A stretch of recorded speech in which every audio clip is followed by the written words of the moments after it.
लग्नानंतर पहिल्यांदा जेव्हा सासरी किचनमध्ये गेले तेव्हा बनवलेला सगळ्यात पहिला पदार्थ तो म्हणजे आलू पराठे.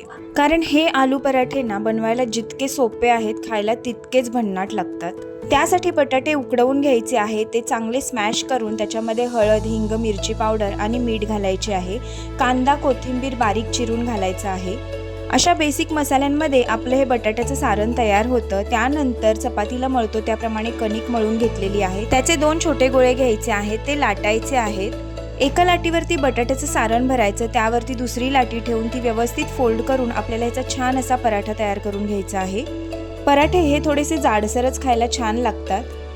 पराठे लाटून झाल्यानंतर तव्यावरती दोन्ही बाजूनी खरपूस असे भाजून घ्यायचे आहे. भाजताना थोडंसं तेल लावायचं आहे आणि पराठा प्लेटमध्ये काढून घेतल्यानंतर त्याच्यामध्ये भरपूर असं तूप घालायचं आहे. खाण्यासाठी तयार आहे आपला मस्त चमचमीत आलू पराठा.